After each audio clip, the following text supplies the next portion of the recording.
Wala nang maraming paligoy-ligoy pa, diretso sa punto na.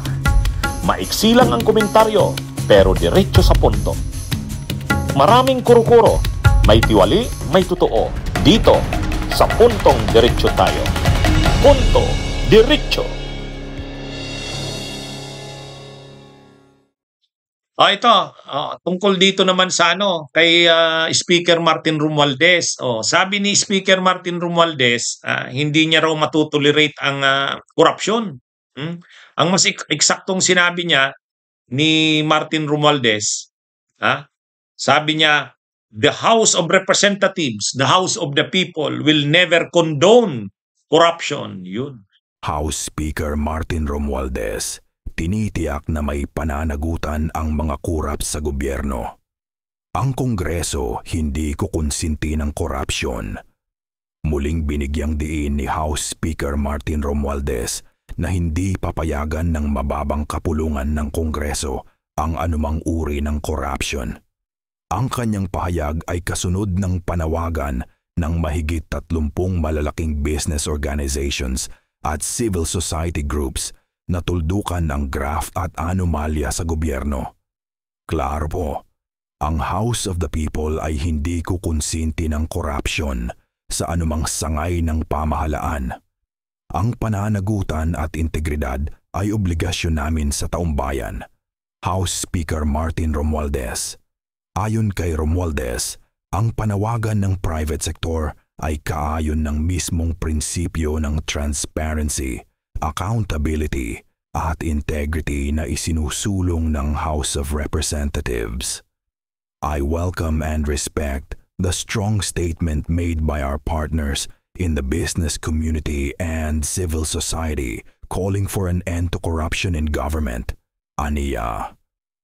Idinagdag niya na anumang alegasyon ng maling gawain ay dapat dumaan sa masusing investigasyon at kaukulang parusa. Dahil hindi dapat kinukonsinti ang katiwalian. Let me be clear, the House of the People will never condone corruption, whether in public works, local governance, or any other area of government service, ani Romualdez. Bilang patunay, ipinaalala niya na nakapagtulak na ng ilang reforma ang Kamara sa ilalim ng ika-20 Kongreso. Kabilang dito ang live-streamed budget hearings para sa mas bukas na proseso, mas mahigpit na pagbabantay sa lump sum funds, pinalawak na partisipasyon ng watchdog groups, dagdag pa rito. Itinutulak din ng Kamara ang Budget Modernization Act na layong gawing mas epektibo at performance-based ang paggastos ng gobyerno. Ang pahayag ni Speaker Martin Romualdez ay isang malinaw na mensahe na seryoso ang mababang kapulungan sa laban kontra korupsyon. Sa pamamagitan ng mga reforma at mas bukas na sistema, layon nilang tiyakin na ang pondo ng bayan ay mapupunta lamang sa mga programang may tunay na resulta para sa mamamayan. Hindi raw makukondon o mahahayaan ng House of Representatives ang korupsyon. Okay naman yon. Sabi niya pa, I fully support initiatives for independent scrutiny and fair prosecution to ensure that those who betray public trust are held accountable under the law. Okay, susuportahan niya daw na yung mga sumisira sa tiwala ng publiko ay mapapanagot. Mapapanagot sa ilalim ng batas. Okay, ito na. Yung dating Appropriations Committee Chair mo, si Saldico, ang daming kontrobersya ngayon na kailangan niyang sagutin. Ang daming niyang kailangang ipaliwanag. Kaya lang, anong nangyari? Ayun, pumunta ng Amerika, ikaw yung nag-approve nun. Bakit mo inapprovean?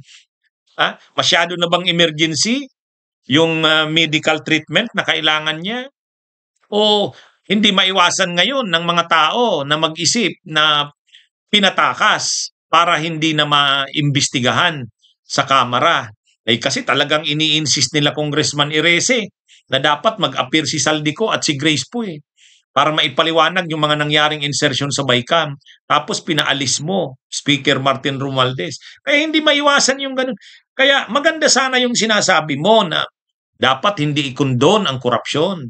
Dapat sino man na dapat magpaliwanag o dapat managot sa ilalim ng batas ay dapat managot. Oh. Pero ito na nga, oh, ito, imahe na ng kamera ang nakasalang dito. Yung integrity na ng kamera ang nakasalang dito. Talagang nagdududa ang maraming katanungan ang publiko doon sa nangyaring mga insertions sa BICAM. Lalo na sa 2025 budget. At si Saldico lang makakasagot nun. O bakit hindi siya humaharap? Eh kung talagang hindi mo kinukondon ng korupsyon, hindi mo to hahayaan. Sasabihan mo pa nga si Saldico. Sabihin mo, Congressman Saldico, pasensya na, kailangan sagutin mo yung mga tanong na yan. Wala naman tayong tinatago, harapin mo. Hindi mo dapat iwasan yan. Kasi tayo ang masisira sa kamara niyan, ditong House of Representatives, the House of the People. O sana ganun. Eh pero bakit? Bakit ganun? Parang hindi naman makita ng yung katotohanan dun eh. Hindi makita.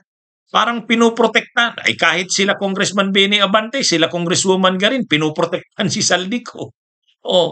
Ay hindi naman ganun ang gagawin nila Benny Abante sa ni Garin kung walang utos sa'yo bilang speaker ng Kamara. At saka dapat sa mga pagkakataong ito, naririnig din si Speaker Martin Romualdez na nagsasalita. Kaya lang parang lahat paiwas eh. Parang lahat paiwas. So paano nyo ngayon makukumbinsi ang taong bayan na nilalabanan, hindi nyo nga ikukondon ang korupsyon? Paano nyo makukumbinsi ngayon ang publiko na papanagutin nyo ang lahat ng ang mga dapat managot? Eh, ganitong nangyayari. Kaya nakakalungkot eh. Kaya ang tiwala ng publiko dyan sa mga investigasyon na ginagawa nyo, wala. Wala. Hindi ganun lubos ang tiwala. Paano magiging mapapanagot sa korupsyon? Ay hindi nga maimbestigahan. Hindi nga nababanggit ang mga politiko, mga kongresista na nasa likod ng mga proyektong ito. Hindi naman pinapangalanan eh. Dapat pangalanan. At pagkatapos ng pangalanan, magpaliwanag siya. Anong nangyari dyan sa pinupose mong proyekto? Doon lang makikukumbinsi ang sambayan ng Pilipino na seryoso ka nga sa pangako mo bilang speaker na hindi mo ito-tolerate or ikukondon ang korupsyon. Yun. Bunyog, halikan na kasama ka. Bunyog, kapag buklod ay may pag-asa.